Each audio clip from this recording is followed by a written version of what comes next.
everyone, today's topic we are going to discuss how to save for sorority trips. Now, if you guys are a part of a sorority or a fraternity, then you have, especially if you're new, you have no idea how much traveling you're going to do once you join an organization. And I believe that's one of the things that we like to leave out for people.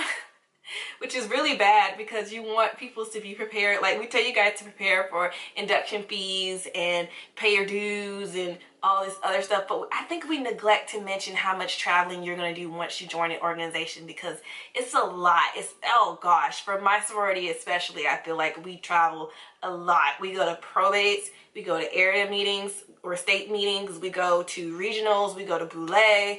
It's a lot. It's a lot of traveling, and you're kind of expected to go to every last one of those meetings. For starters, let's start from the beginning. So probates occur basically not 365 days a year, but every semester, because you have fall lines and you have spring lines, and they're everywhere. They're literally everywhere. They're at your campus, they're at other campuses, they're in other states, they're in other regions. Especially when you're new, you're going to want to go to every last probate you can get your hands on, because you want to show everyone that you're part of an organization, right? Which is fine. However, I think people neglect to tell you how costly these things can be. Not only if it's not at your campus. Okay, so if it's at your campus, if it's not free, you're going to pay to get in. If it's not on your campus, you're going to pay for gas to get where you're going and pay for admission if it's not free. Take that into consideration. So it's a lot. You go to your sorority's probates, you're also going to want to go to other sororities' probates, and then you're going to want to go to fraternity probates. So it's a lot. Okay, so once we take that into consideration, there's also state meetings, or area as we like to call it. You have to pay for registration. So once you pay for registration, depending on where that is, you have to pay to get there.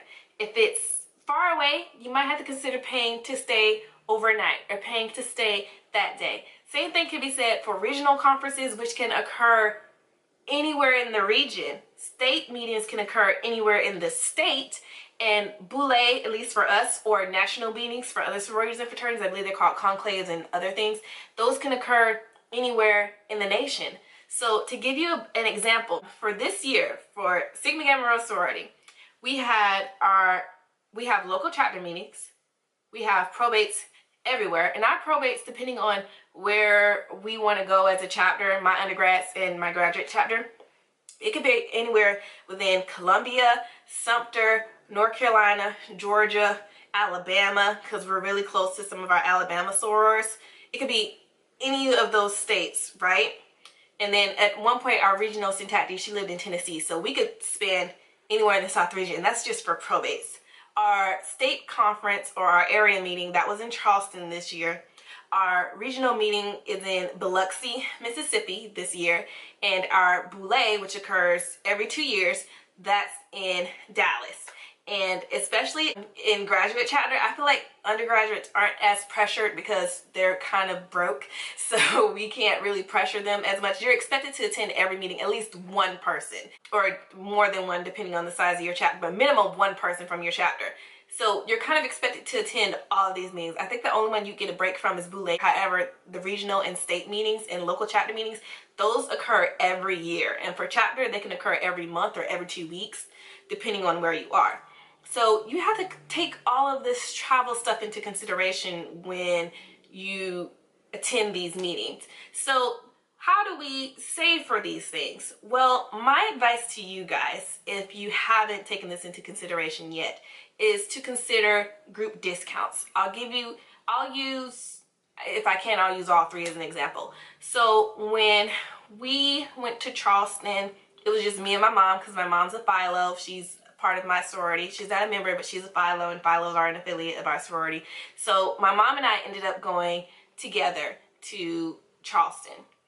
As a group, my sorority is going to Mississippi. The graduate chapter and the undergraduate chapters, they're going together, and they are using a bus, and they're doing a group discount to get to Biloxi, Mississippi. With nationals, I'm not really sure what the plan is yet, but my first advice to you guys is to consider group discounts. So us as a graduate chapter, we're using a bus, and we're using it as a group so that we can get the discount as a whole. What else are we doing? We have to get a hotel because it's a 3 or 4 night adventure, I would say, 3 or 4 night meeting. So you have to pay for the hotel.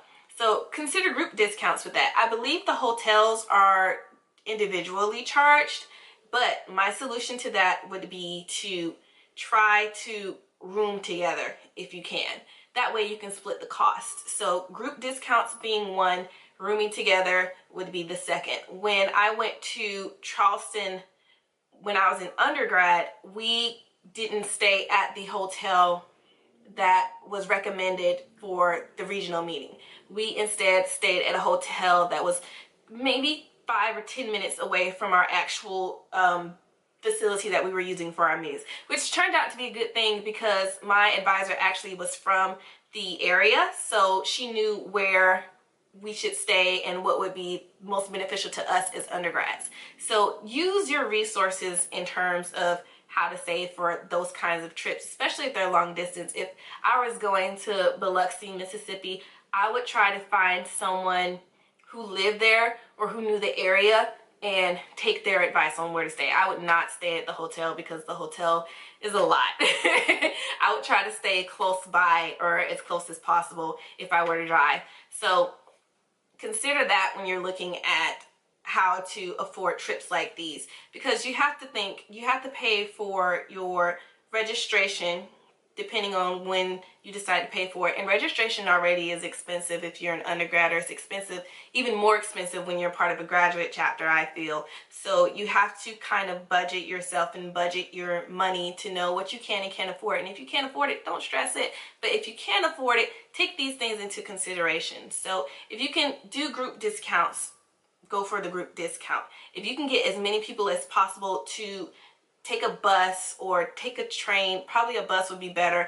Consider that. If you can carpool with somebody, try to carpool. Like I said, when my mom and I went to Charleston, we just carpooled with each other. I'm sure if other people were leaving at the same time that we would have been able to carpool with them and work something out, but we wanted to do our own thing. But if you can carpool with people so that you could split the gas and split the driving time if you do have to go somewhere like Mississippi. Take that into consideration. Another final suggestion that I would make would be to consider your time. I know some people that go to these meetings, they stay for the entire trip, which you're supposed to do. However, if you're budgeting and you know that you can't afford to stay 4 nights because it's $200 a night and you're staying at the actual hotel, or it's just really expensive for you to stay the whole time, try to stay there long enough where you get the information and where you also have fun, because at the same time you want to have fun, but it is a formal meeting that you're attending. So if you can just get the meat of the meeting